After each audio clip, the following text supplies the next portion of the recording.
Hi, and welcome back to another car conversation. Happy winning Wednesday to each and every one of you. I hope and pray that your day has been phenomenal. So before I jump into this video, I want y'all to see my shirt.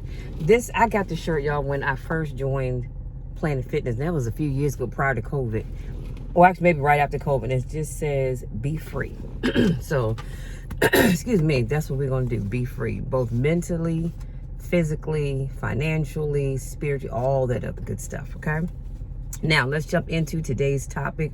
I'm going to be sharing some motivational Stoic quotes with you that I think are just so life-changing, okay? I have 7 of them, and then I promise I will let you be. The first one says, close the window that hurts you, no matter how beautiful the view is. When I heard that, I had to keep playing it back because that is so powerful.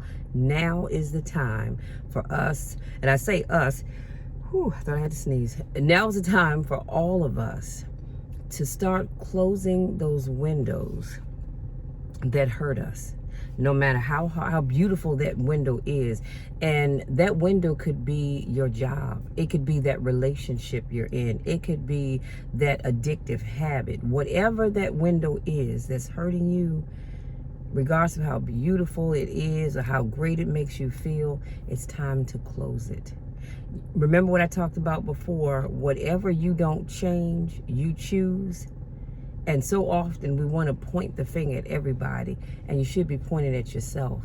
You're choosing whatever you are allowing to continue to hurt you because you're afraid to change. And I get it. We're all afraid of change. However, and because if you don't change, you will continue to just hurt. And I don't know about you, but I don't want to go through life hurting. I mean, it's bad enough every now and then my knee gives me a fit. And I don't like that. I'm just not at the point where I want to go get knee replacement. Or I should say my knee is not at that point. But every now and then, it will bother me. But nobody likes pain. So let's start closing those doors, okay? Number 2, sometimes you have to let go of people who keep reminding you of who you used to be. That was another powerful one.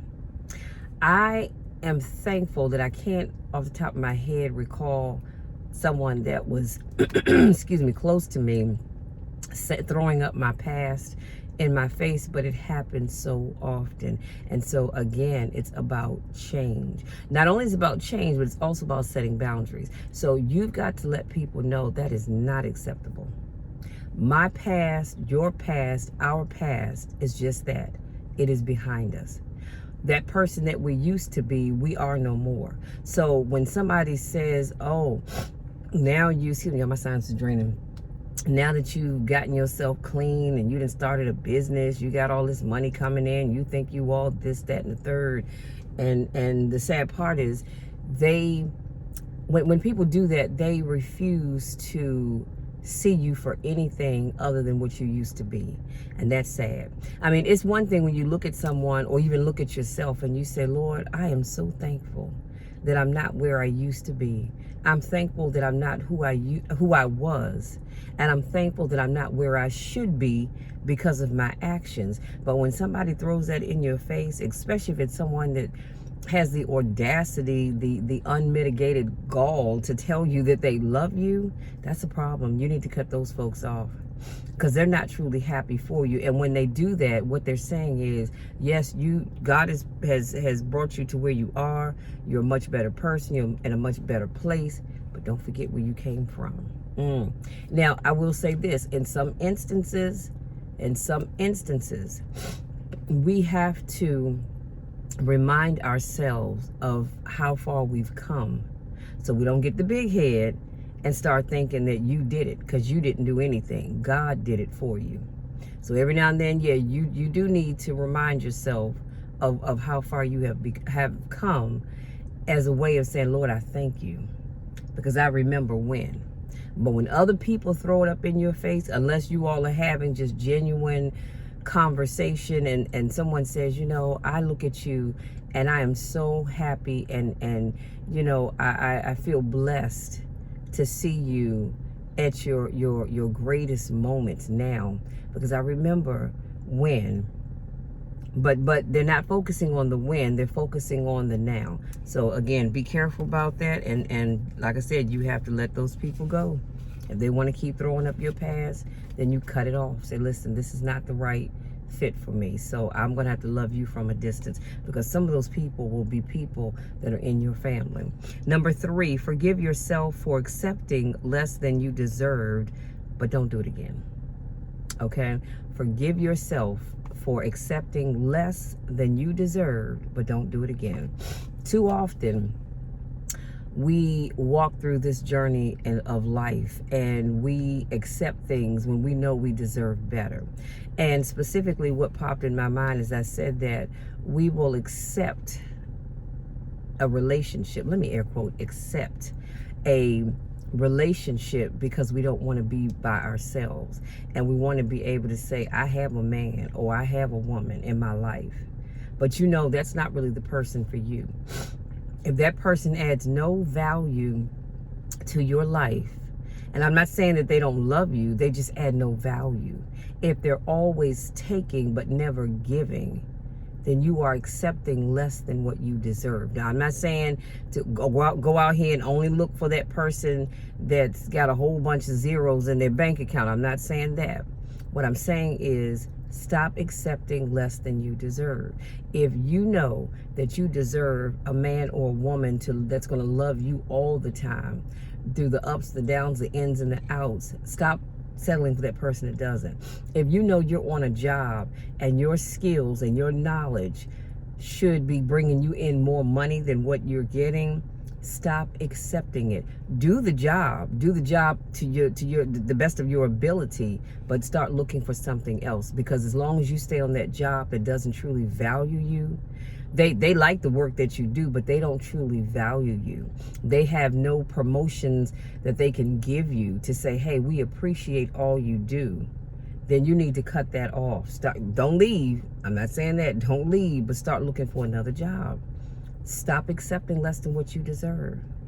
If you know that you deserve a certain position, and it doesn't necessarily have to be at work, but a certain position, and you're constantly overlooked for other people, stop accepting it. Forgive yourself for having accepted those things that were less than what you deserve, but don't make that mistake again, because you are valuable. Your skills, your knowledge is valuable. Stop letting people take advantage of you. Number 4, if you're not willing to work alone, you'll never lead your own path. Again, powerful. There are going to be times in your life that you will find that you will have to work alone. There are times in your life that you're going to work on projects that you can't include other people in on. They'll see the finished product, and after you get it up and running, then you could allow other people in. But in order to get that thing started, you got to be willing to walk alone. Again, it's very lonely, of course, because you are alone. However, and because, always remember that you're never truly alone, because God is always with us. He is always with us no matter where we go or what we're doing. So you're not truly alone. But in terms of me being in my truck by myself, I am alone in here just because it's just me. However, when you walk alone, like some of you have projects that you want to work on, and you start inviting too many people in on it, and then before you know it, that great idea that you have, it now becomes something just ugly to look at or even think about, because you have too many hands digging in it. You should have kept it to yourself, got the project up and running, and then bring in the other folks. Or you bring in folks too soon and they have all these great ideas, but before you know it, the idea that you had now becomes their ideas because you brought them in on the project too soon.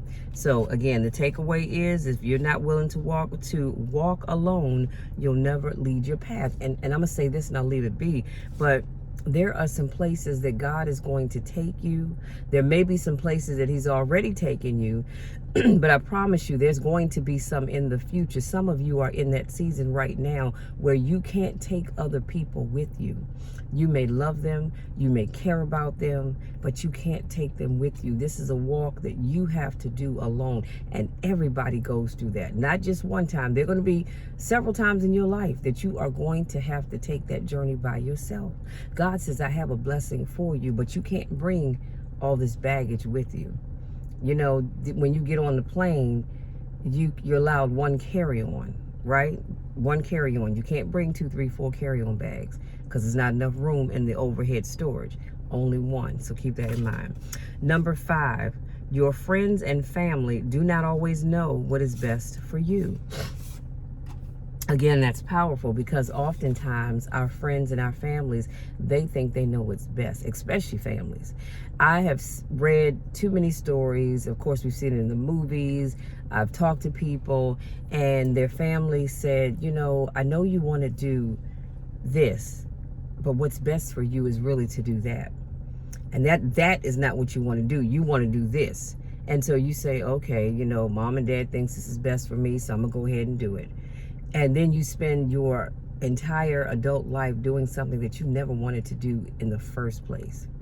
You're in a relationship, and if you're not careful, sometimes you get with the wrong people and you'll start doing things because they think it's best for you.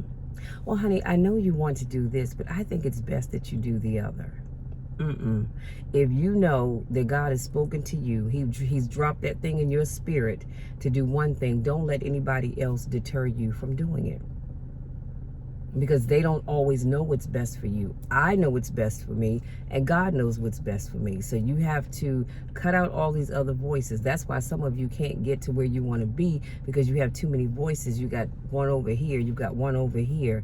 Instead of listening to yourself, stop allowing other people to direct your path. Take whatever it is that you want to do to God, let Him speak to you, and then move forward. Number 6, loneliness is the price you pay when you start to improve yourself. Another powerful one. If you've ever noticed how, as you begin to improve yourself, the people that mean you no good, they're going to just drop off by themselves. You don't have to ask them to leave. You don't have to make a scene. You don't have to go through the, well, God told me that I need to cut you off and this, that, and the third. You don't have to do that. God will just automatically make those people fall off. And you'll look around, you'll go, when I started this journey, there was me and 5 other people. And now it's just 2 of us. You know why? Because God allowed those people to just fall away. They just fell away. God tapped them on the shoulder and said, you know what? Don't mess up what I've got going for them. And He'll remove the people from your life that don't really need to be there. But when you start to improve yourself, I'm telling you, folks will start dropping off like flies.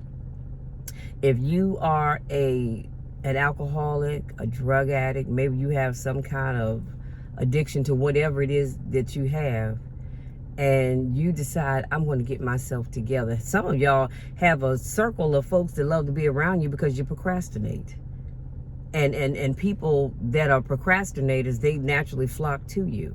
But when you wake up and say, listen, I'm not procrastinating anymore. I'm going to start that business. I'm going to do whatever it is that you said you were going to do. Maybe you want to start going to the gym. You want to start eating healthy.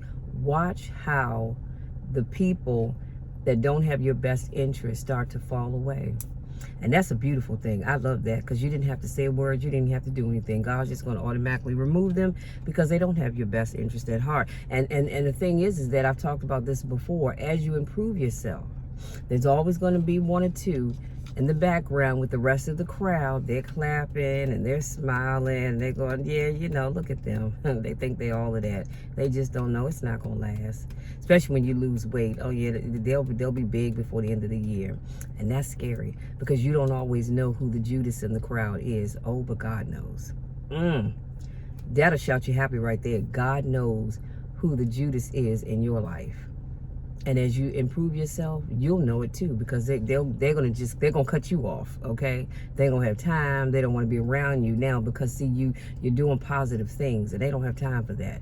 They wanted to be with you in the gutter. They don't want to be with you up on the mountaintop, and that's sad. It makes no sense, but it's sad. That's just how people are. Last but not least, life gets better when you let people lose you. Didn't I just talk about that? Instead of begging them to choose you.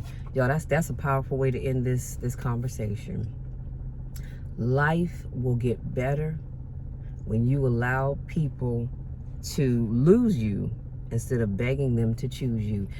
If you have to beg anybody to choose you, and when I say anybody, I mean anybody. It could be on a job, it could be in a relationship, it could be in a situationship, it could be getting business from people. The list can go on and on, but if I have to, I would rather lose you than to beg you to choose me.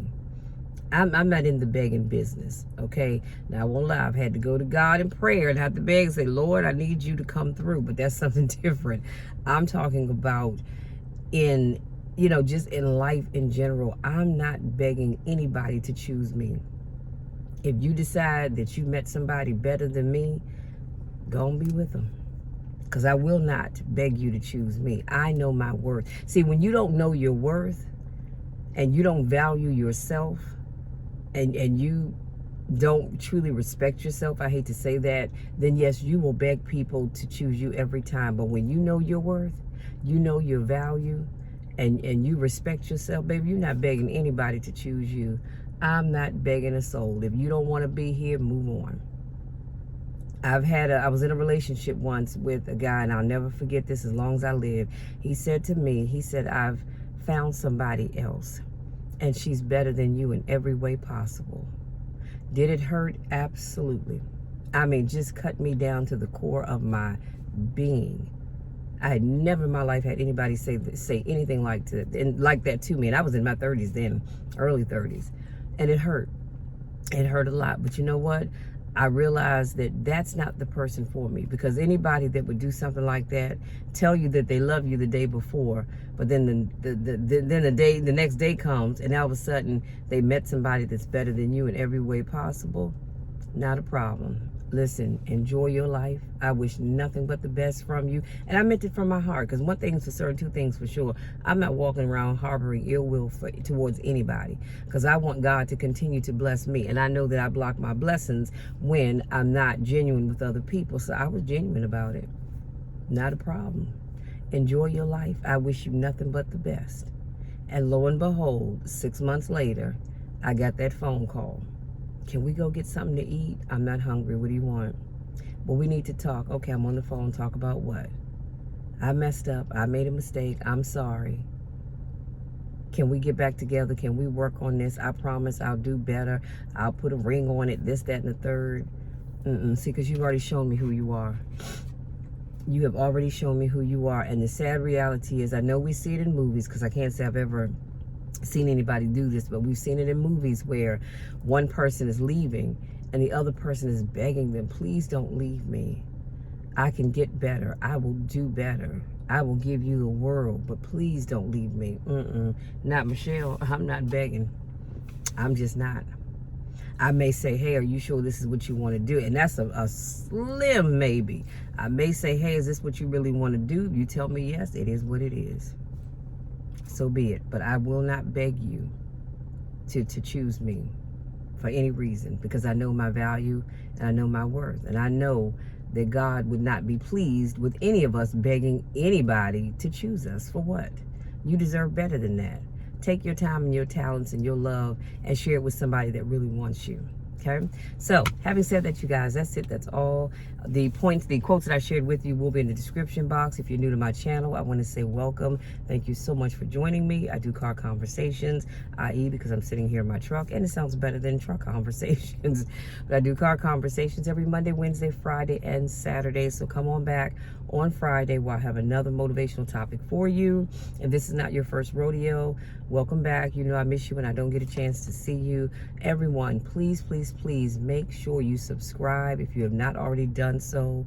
Tap the bell because I don't want you to miss anything. And don't forget to give this video a thumbs up because it helps with the algorithm and it allows my videos to get seen by other people. By the way, how many times can you all guess that my own videos pop up as recommended for me, or my own shorts that I do?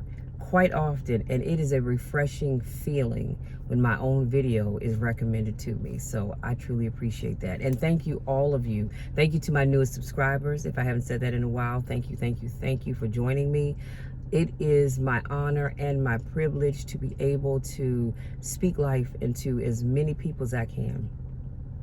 My goal is to touch at least one a day, but if I can speak to more, then all the merrier. But I enjoy speaking life, uplifting, motivating the people that I come across, because we all need it. We all need it at some point in time in our lives. Heck, there are times when I get frustrated and feeling overwhelmed that I go back and watch my own videos. Sometimes on repeat, believe it or not, because we all need that inspiration and motivation to want to get up and keep pushing forward, to want to get up and not give up, because life is lifing. So thank you all so much for your support. Truly, truly love each and every one of you. You know the drill, and you definitely know the spiel. There's nothing you can do about it. Absolutely nothing that you can do about it, because I love you. I want nothing but the best for you, and I know that the best is yet to come for you as well as for me. Love you all. We'll talk again on Friday.